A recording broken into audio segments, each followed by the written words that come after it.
Hello दोस्तों, मैं हूं राजेश और आप देख रहे हैं अपना प्यारा सा चैनल RSM क्लासेस।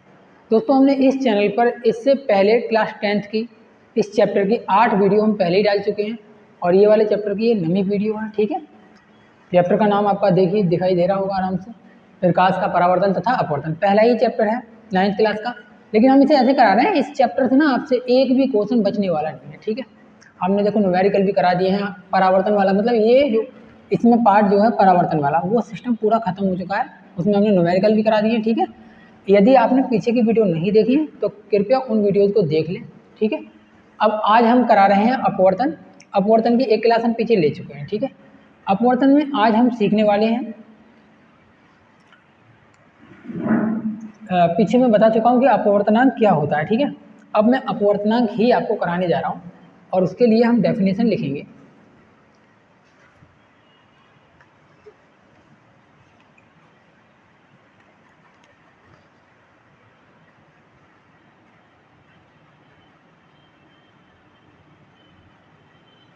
पहले लिखेंगे हम अपवर्तनांक। अपवर्तनांक, ठीक है, और अपवर्तनांक की डेफिनेशन लिखेंगे। अपवर्तनांक को हम एन से शो करते हैं। ठीक है, कैसे शो करते हैं? एन से, ये मैं पीछे बता चुका हूँ आपको। डेफिनेशन लिखेंगे। वैसे मैंने एक डेफिनेशन इसकी अपवर्तनांक की आपको स्नेल के नियम में भी बताई थी, sine I upon sine R is equal to N था, यानी कॉन्स्टेंट था, और जो कॉन्स्टेंट था उसी का नाम लिया था हमने एन, और जो एन था उसी को हम बोल रहे थे अपवर्तनांक। ठीक है, तो अपवर्तनांक को हम सॉल्व करते हैं, डेफिनेशन लिखते हैं। इसकी डेफिनेशन लिखना देखो बहुत आसान है। अगर किसी भी वस्तु का अपवर्तनांक निकालना है, मान लीजिए वायु में, आपको क्या चाहिए भाई? वायु में, वायु या निर्वात। या की जगह अच्छा लगेगा कि आप अथवा लिख दें, मैं ऐसे लिख दे रहा हूँ, निर्वात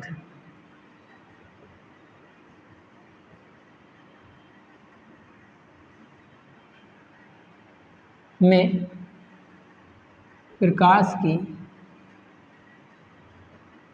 चाल, और अपोन में आ जाएगा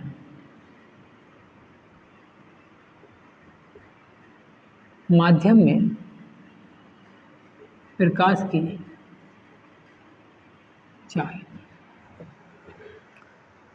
वायु में, वायु या निर्वात में, वायु अथवा निर्वात में प्रकाश की चाल तथा माध्यम में प्रकाश की चाल के अनुपात को अपवर्तनांक कहते हैं। वायु या निर्वात में प्रकाश की चाल अथवा माध्यम में प्रकाश की चाल के अनुपात को अपवर्तनांक कहते हैं। ठीक है, चलिए दोस्तों इसकी डेफिनेशन लिखते हैं।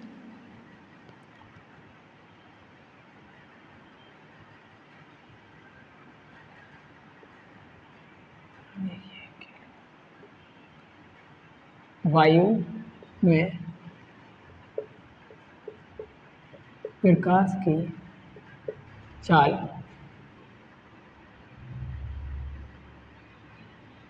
और सही करके लिख लो, वायु अथवा निर्वात में प्रकाश की चाल तथा माध्यम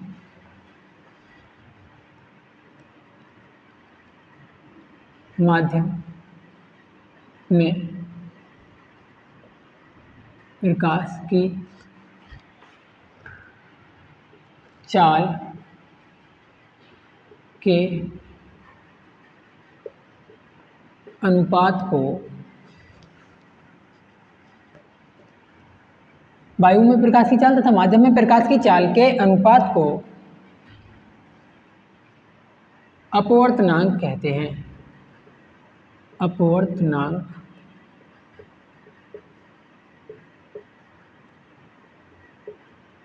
कहते हैं। वायु अथवा निर्वात, वायु अथवा निर्वात, देखिए मैं वैक्यूम और एयर को एक ही बोल रहा हूँ और ये लगभग एक ही होते हैं, हालांकि इनमें थोड़ा सा मेजर डिफरेंस होता है, वो आपको आगे जाके पता पड़ जाएगा। ठीक है, 12th क्लास में। वायु अथवा निर्वात में प्रकाश की चाल अथवा माध्यम में प्रकाश की चाल के अनुपात को अपवर्तनांक कहते हैं। इसे एन से प्रदर्शित करते हैं, इसे एन से प्रदर्शित करते हैं।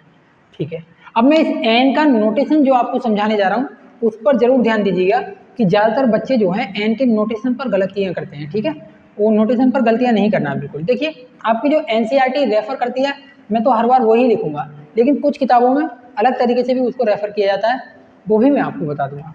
सबसे पहले तो ये देख लीजिए,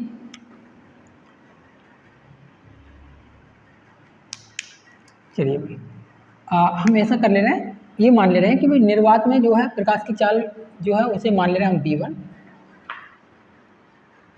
और माध्यम में ये लो वो माध्यम में प्रकाश की चाल को मान ले रहे हैं v, और इसमें प्रकाश की चाल जो है उसे मानते हैं हम c। ठीक है,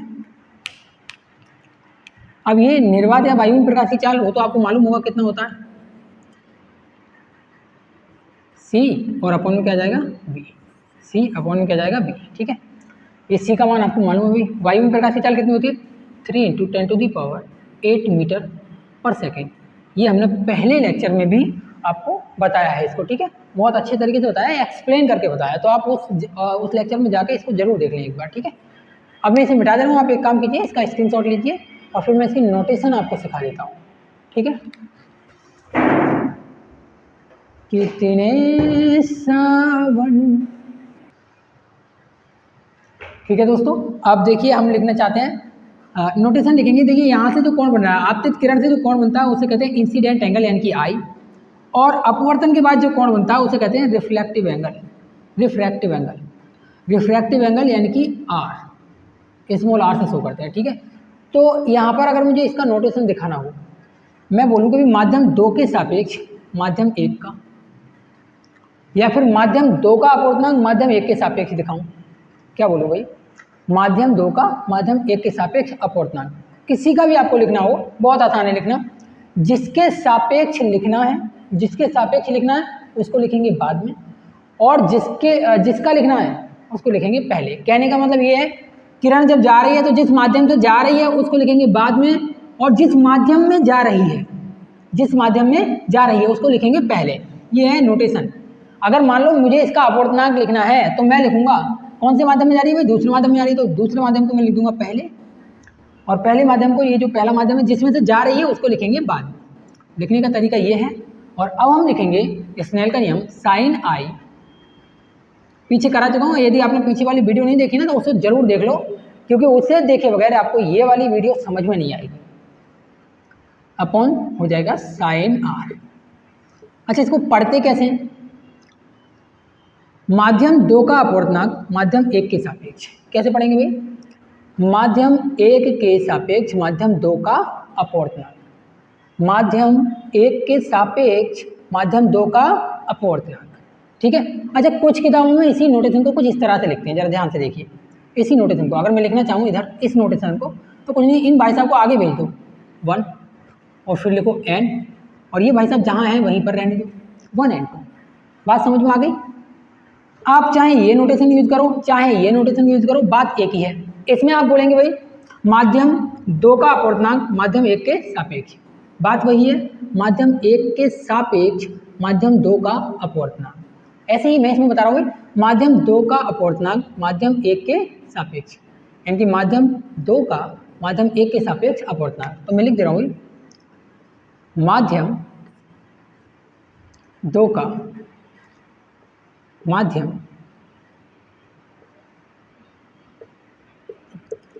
1 के सापेक्ष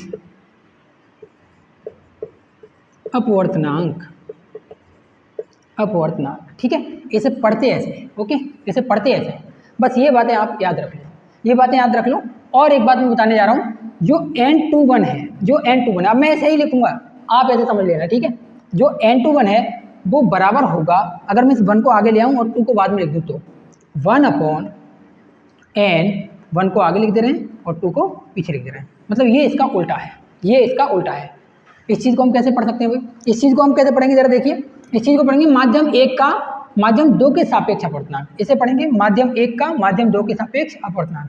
यानी कि हम बोल सकते हैं कि माध्यम 2 का 1 के सापेक्ष अपवर्तनांक व्युत्क्रम, मतलब उसके व्युत्क्रम के बराबर होगा माध्यम 1 का माध्यम 2 के सापेक्ष अपवर्तनांक। ठीक है, यहाँ पर बातें समझ लेंगे। माध्यम 2 का 1 के सापेक्ष अपवर्तनांक और यहाँ पर होगा माध्यम 1 का माध्यम 2 के सापेक्ष अपवर्तनांक। इनमें कोई भी बच्चा बिल्कुल भी गलतियाँ नहीं करेगा। ठीक है, इनमें कोई बच्चा बिल्कुल भी गलतियाँ नहीं करेगा।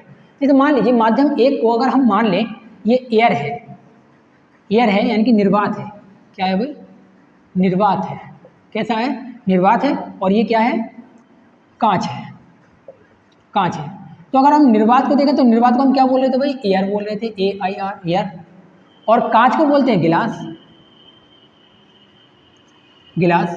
वैसे भी मैंने कहीं पर पढ़ा था वाटर बोतल, शीशा, गिलास और मदर इन लॉ को कहिए साहब, यानी कि शीशे यानी कि जो कांच है उसको क्या बोलते हैं? हम गिलास बोलते हैं। ठीक है, चलिए यहाँ पर समझिए। यहाँ गिलास में से मैं अगर जी को उठा लूँ और एयर में से ए को उठा लूँ तो कहानी कैसे बनेगी जरा इसकी ध्यान से देखो। पहला वाला जो माध्यम है उसकी जगह पर हम क्या लिख सकते हैं? ए। दूसरा वाला जो माध्यम है उसकी जगह पर हम क्या लिख सकते हैं? जी। दूसरे माध्यम की जगह पर क्या लिख सकते हैं? जी। पहले माध्यम की जगह पर ए, दूसरे माध्यम की जगह पर जी। तो इसका नोटेशन जरा बताओ कैसे बनेगा? N, N. दूसरा माध्यम लिखा हुआ है तो लिखेंगे भाई जी। पहला माध्यम लिखा हुआ है ए तो लिख देंगे ए। यानी कि अब हम इसमें कैसे पढ़ेंगे, कैसे जरा ध्यान से देखो। इसमें बोले थे माध्यम 2 का माध्यम 1 के सापेक्ष अपवर्तनांक, ऐसे इसमें बोलेंगे कांच का अपवर्तनांक किसके सापेक्ष? निर्वात के सापेक्ष। तो हम बोलेंगे भाई निर्वात के सापेक्ष कांच का अपवर्तनांक, निर्वात के सापेक्ष कांच का अपवर्तनांक। बात समझ में आ गई? अच्छा, इसी का अगर उल्टा करेंगे तो क्या आएगा जरा बताओ? अरे भाई बिल्कुल बताओ, बताएंगे कैसे? देखिए, इसका उल्टा करेंगे तो बस ए को पहले कर देंगे और जी को बाद में, तो NaG, NaG। ठीक है, अभी देखिए आप इसका एक काम कीजिए, स्क्रीनशॉट ले लीजिए, ये आपको याद रहनी चाहिए। ठीक है, ये याद रहनी चाहिए। अच्छा, इसी चीज़ को अगर इस वाले नोटेशन में लिखें, इस वाले नोटेशन में, तो कैसे लिखोगे? जरा देखो इस वाले को NGA लिखने का बहुत आसान तरीका। ये भाई साहब जो पीछे वाले हैं उनको आगे ले आए ए, और ये जो भाई साहब बाद वाले हैं उनको लिख देंगे N, और जो बाद में हैं उनको ऐसे रहने देंगे ANG।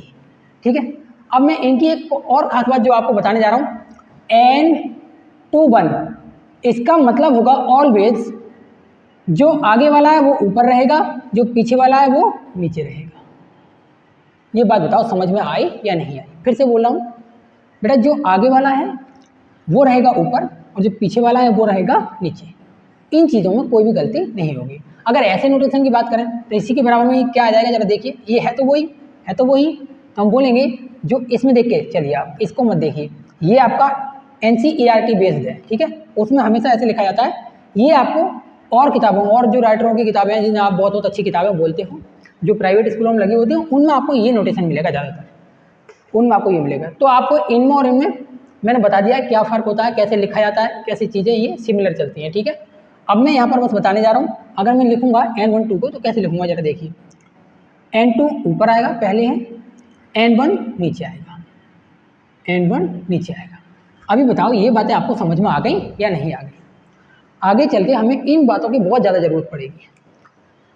आगे चल के क्या यहीं पर देख ले रहे हैं। चलिए मैं इसे मिटा दे रहा हूँ। एक बात और फिर से मैंने बताया था भाई, जिससे किरण जाती है और जिसमें किरण जाती है, इन बातों का ध्यान रखना। जिसमें जाती है उसको हमेशा ऊपर लिखेंगे। देखिए किरण किस में जा रही है? नंबर 2 में जा रही है, तो नंबर 2 को ऊपर लिखते हैं।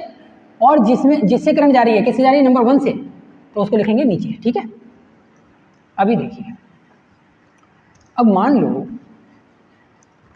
लो अगर आपको रिलेट करना हो वेग से, किससे रिलेट करना हो? वेग से, यानी कि चाल से। तो फॉर्मूला क्या था भाई? एन जो होता है वो किसके बराबर होता है? C/B के। किसके बराबर होता है बच्चों? C/B के। ठीक है, बहुत बढ़िया है। अगर मान लो किसी टाइम N21 जो है वो ये रहा, N21, चलिए मैं अलग पेन से लिख देता हूँ, C/B1 रहा, और N, या नहीं और अच्छा करके लिखते हैं। देखिए मान लीजिए ये अगर A है, एयर है, और ये क्या है? गिलास है। गिलास और कांच के सापेक्ष चल रहा है। तो मान लीजिए अगर मैं आपसे कह रहा हूँ NGA, तो इसका अपवर्तनांक क्या होगा? आप बोलेंगे C/, अगर इसका B1 मानेंगे तभी आपको आसान हो जाएगा। चलो मत मानो, ऐसे रहने दो। C/B, C/B, B किसका चलेगा? G का। ओके, अरे भाई फिर से मैं बता रहा हूँ,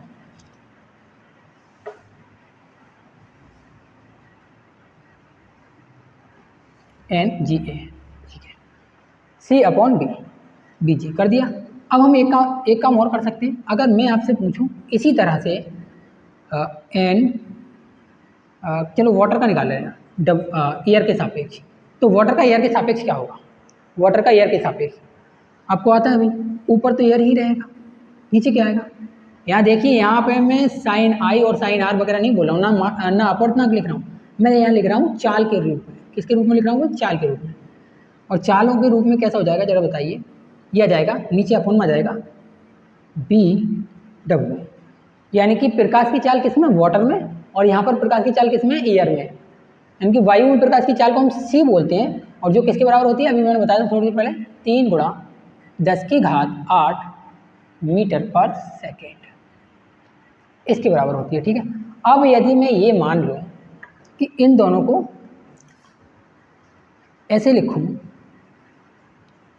N G A upon N W A is equals to क्या आएगा?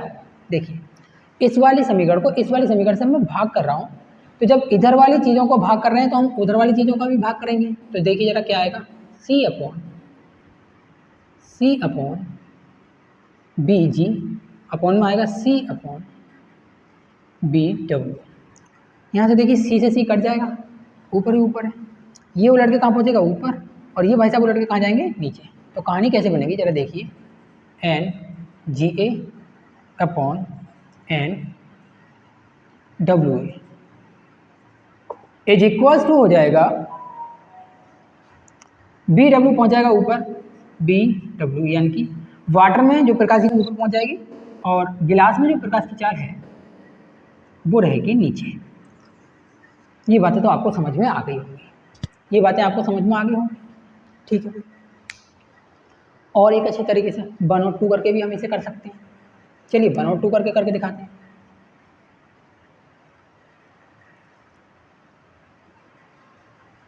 वन और 2 करके दिखाते हैं। मान लीजिए यदि हमारे पास में n12 है, अच्छा इसको मैं और अच्छा करके लिख दे रहा हूँ।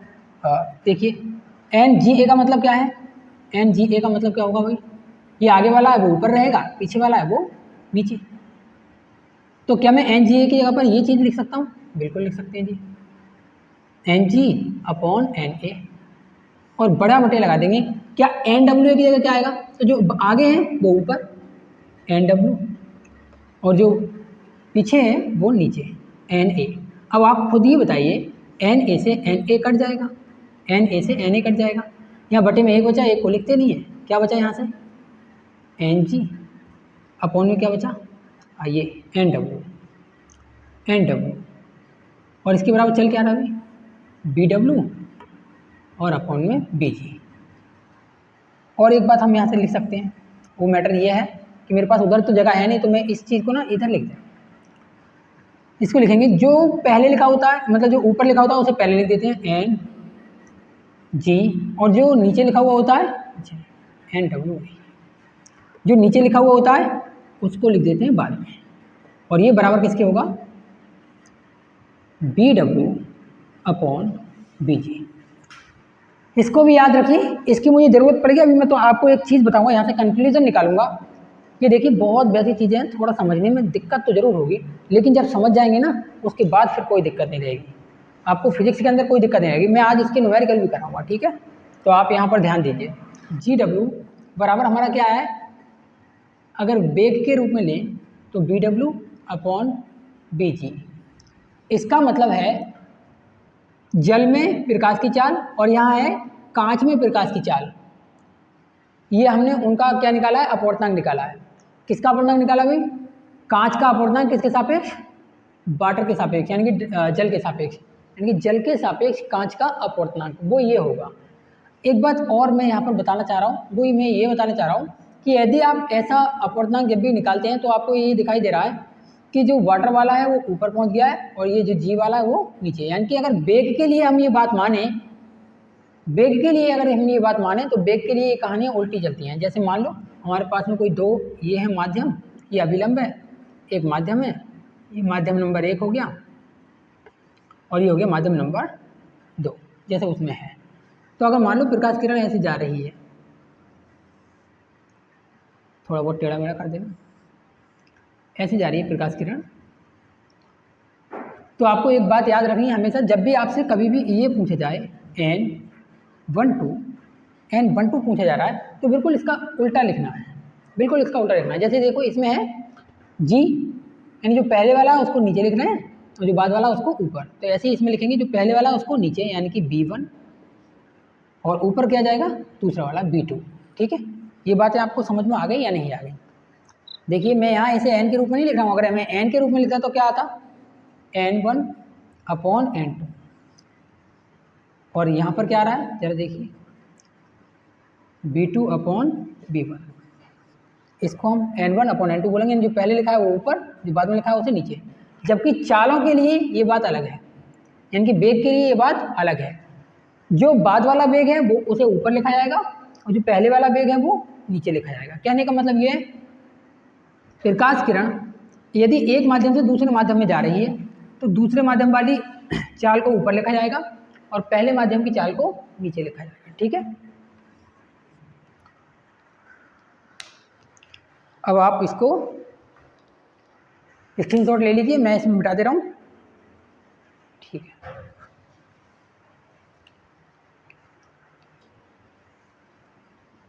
देखिए दोस्तों आपको ये जो है जब ये जो है न्यूमेरिकल इस तरह से पूछे जाते हैं। ठीक है, अपवर्तन से हम कल पढ़ेंगे लेंसों के बारे में, आज हम इस अपवर्तनांक के जो है न्यूमेरिकल कर ले रहे हैं। आपको ये अपवर्तनांक वाले न्यूमेरिकल करने आने चाहिए। ठीक है, देखिए जब प्रकाश की किरण विरल माध्यम से सघन माध्यम में जाती है, उस दिन मैंने बताया भी था आपको, अगर दो माध्यम है और एक माध्यम कैसा सघन है, ये लीजिए मैं इसको ऐसा बना दे रहा हूँ, सघन माध्यम है, तो ऐसी कंडीशन में जो अभिलंब होता है और यहाँ से मान लीजिए कोई प्रकाश किरण जा रही है तो ये टकराने के बाद अभिलंब की ओर झुकेगी। यहाँ से मतलब यहाँ से जब भी परिवर्तक तल से निकलेगी ना, गुजरेगी, टकराने के बाद नहीं कह रहा हूँ, जब गुजरेगी तो अभिलंब की ओर झुकेगी, यानी कि सीधी न जाकर ऐसी न जाकर अभिलंब की ओर झुकेगी। मैंने बताया था फिर से, अगर विरल माध्यम है ये विरल माध्यम और ये हो जाएगा सघन माध्यम, हमेशा याद रखेंगे। विरल माध्यम से अगर सघन माध्यम में जाएगी तो अभिलंब की ओर झुकेगी, और यदि इसका उल्टा हो, ऊपर वाला सघन माध्यम हो और नीचे वाला क्या हो विरल हो, तो अगर सघन माध्यम से विरल माध्यम में जाएगी तो इसका उल्टा हो जाएगा, अभिलंब से दूर हटेगी। क्या हटेगी भाई? अभिलंब से दूर हटेगी। ये तो बात है हमें पता पड़ गई। अब बोल रहे हैं कि इसके जो एंगल हैं वो कितने कितने दे रखे हैं भाई? कह रहे हैं आपतन कोण, भाई पहले क्या दे रखा है आपतन कोण, और फिर दे रखा है अपवर्तन कोण, उसके बाद दे रखा है क्रमशः।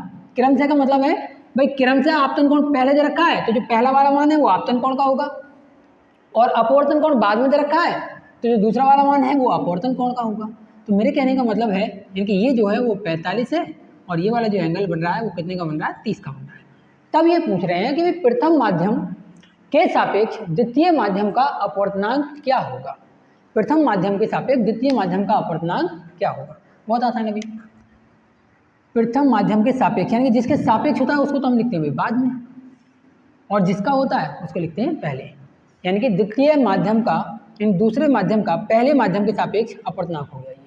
ठीक है, और उसके बराबर आएगा, हमारा फॉर्मूला था, यहाँ लिख देंगे आप लोग, मैं पहले सब चीज़ें लिख दे रहा हूँ, दिक्कत नहीं होगी। एंगल आई कितना दे रखा है? 45। हल में लिखेंगे, हल में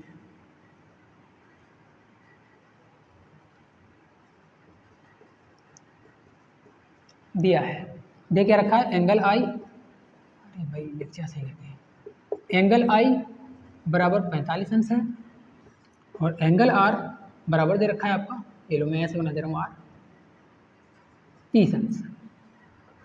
स्नेल के नियम से, स्नेल का नियम तो सभी ने पढ़ा होगा, पीछे मैंने करा दिया स्नेल का के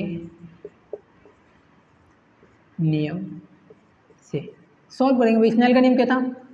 एन बराबर था sine I upon sine are.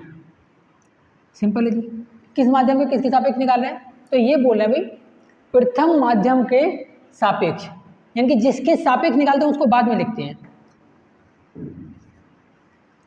N2 bye एक के सापेक्ष निकालना है तो उसको बाद में लिखेंगे, इसे पहले लिख देंगे। ठीक है भाई, अब लिखेंगे जरा n21 यानी कि प्रथम माध्यम के सापेक्ष दूसरे माध्यम का अपवर्तनांक बराबर हो जाएगा, i का मान कितना जरा बताइए, sin 45 और r का मान है 30। इनकी वैल्यू पुट करेंगे, ये वैल्यू आपको 10th क्लास वाली बुक में मिल जाएंगी। ठीक है, मैं यहाँ तो आपको नहीं करा रहा, 10th क्लास वाली बुक में या मैथ वाले सर आपको करा देंगे। ओके, तो हम n21 और इनकी वैल्यू रख देंगे। sin 45 की जो वैल्यू होती है वो मैं आपको बता दे रहा हूँ,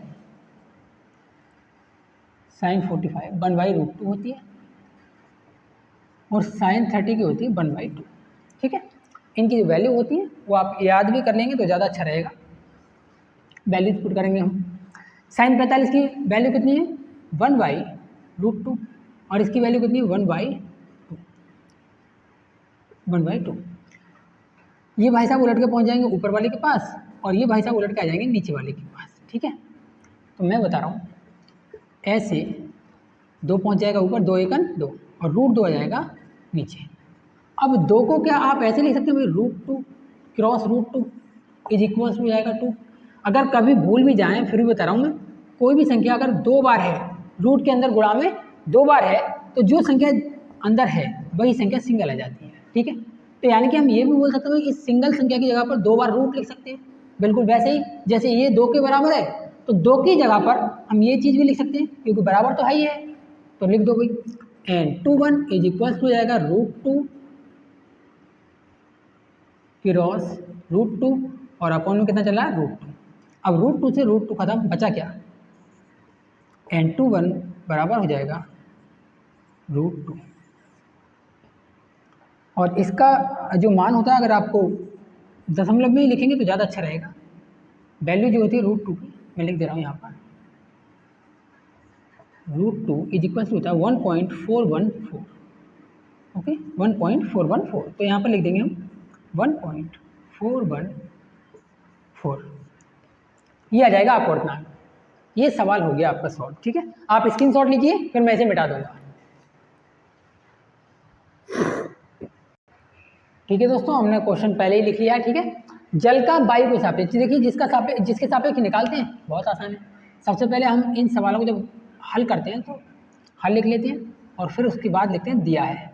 यदि आप ये कार्य करोगे तो आपको कभी कोई भी जो है दिक्कत इन न्यूमेरिकल्स को करने में नहीं आएगी। ठीक है, तो हम यहाँ पर देखिए कर ले रहे हैं, कह रहे हैं जल का वायु के सापेक्ष अपवर्तनांक 4/3 है। जल का किसके सापेक्ष है, वायु के सापेक्ष।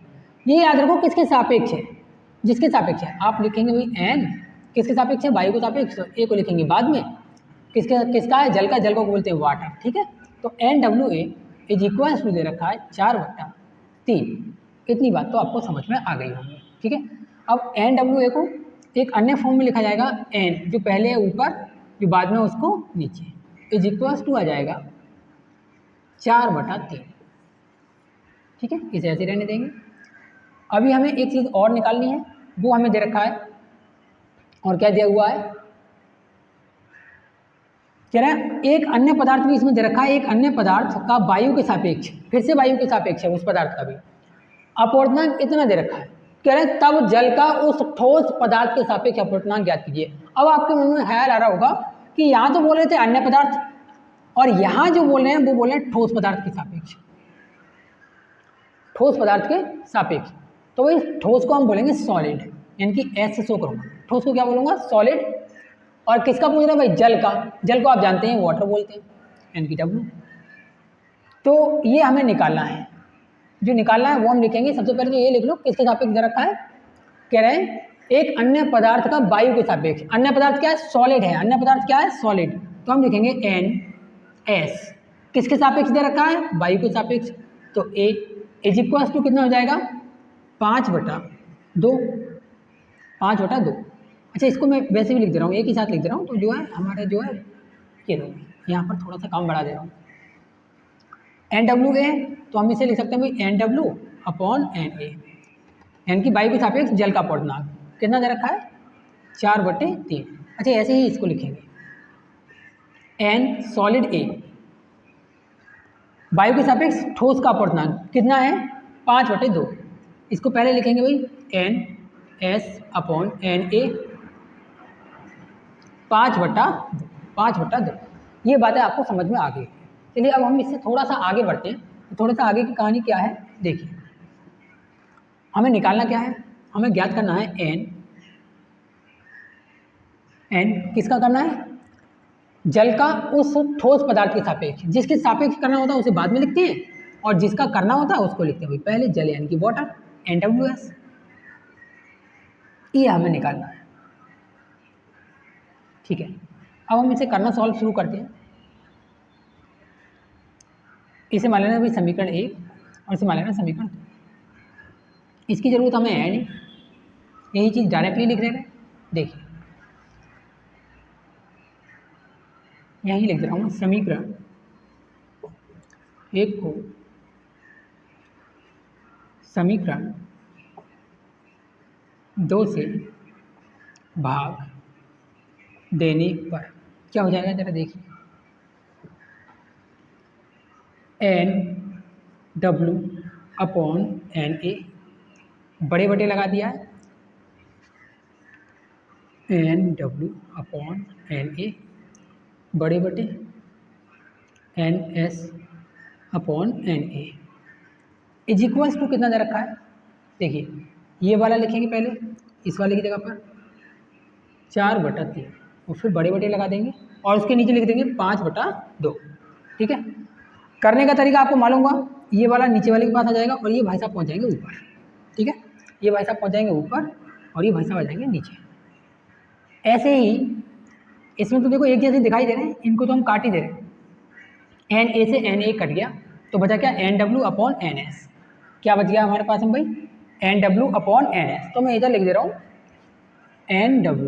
NW/NS इज इक्वल्स टू कितना हो जाएगा जरा बताइए। 2 पहुँच जाएगा ऊपर तो 4 और गुणा में पहुँच जाएगा। 4 पहले से ही था, 2 पहुँचा, गुणा में 2 हो गया। ऐसे ही 5 पहले से ही है, 3 पहुँचेगा नीचे तो कितना हो जाएगा भाई, 5 गुणा 3। सॉल्व करेंगे NW/NS इज इक्वल्स टू हो जाएगा, कट तो कुछ रहा नहीं है तो ऊपर वाला भी गुणा करा लोगे। 4 दूनी 8, 5 3 15 और इसको सही तरीके से लिख लो। अभी बताया था थोड़ी देर पहले मैंने, इस तरीके में लिखना है इसको। तो जो भाई साहब ऊपर होते हैं उनको पहले, जो नीचे होते हैं उनको बाद में। इज इक्वल्स टू आ जाएगा 8/15। अच्छा 15 से इसे भाग भी दे सकते हो आप, 15 से इसे भाग भी दे सकते हो, नहीं तो इतना ही छोड़ दो, यही आंसर होगा। ठीक है, यही आंसर हो जाएगा। चेक कर लेंगे, सब करके देख लेंगे, स्क्रीनशॉट ले लीजिए। फिर मैं इसे भी मिटा दे रहा हूँ, फिर एक सवाल हम और करेंगे और वीडियो को रोक देंगे। ठीक है दोस्तों, ये हमारा लास्ट सवाल है। इसे आपको करना है, मैं यहाँ पर फॉर्मूला लिख दे रहा हूँ। फॉर्मूला आपको आता है बहुत अच्छी तरह से, अभी सिखाया था थोड़ी देर पहले। जब भी हमें किसी का भी अपवर्तनांक निकालना होता है तो उनकी चालों को हम उल्टे ही क्रम में लिखते हैं। कहने का मतलब ये बोल सकते हैं, अगर इसमें हमें अपवर्तनांक निकालना है तो हम लिखेंगे भाई C/B। ये अपवर्तनांक का मैंने सबसे पहले फॉर्मूला लिखवाया था भाई। वायु में प्रकाश की चाल तथा माध्यम में प्रकाश की चाल के अनुपात को अपवर्तनांक कहते हैं। यहाँ से आप इनकी वैल्यू रख लीजिएगा। देखिए ये जो है वो B का मान है और ये जो है वो C का मान है। इनकी वैल्यू रख के बताइए कितना आएगा। ठीक है, आंसर मैं यहाँ पर वैसे भी लिख ही दे रहा हूँ, आप लोग चेक कीजिएगा। ओके, 1.33 आएगा, सॉल्व कर लेना। ये आपको होमवर्क में क्वेश्चन है। मिलते हैं हम अगली क्लास में, और अगली क्लास में हम पढ़ेंगे लेंसों के बारे में। ठीक है, इस तरह के हमने बहुत क्वेश्चन करा दिए। तब तक के लिए गुड बाय, टाटा।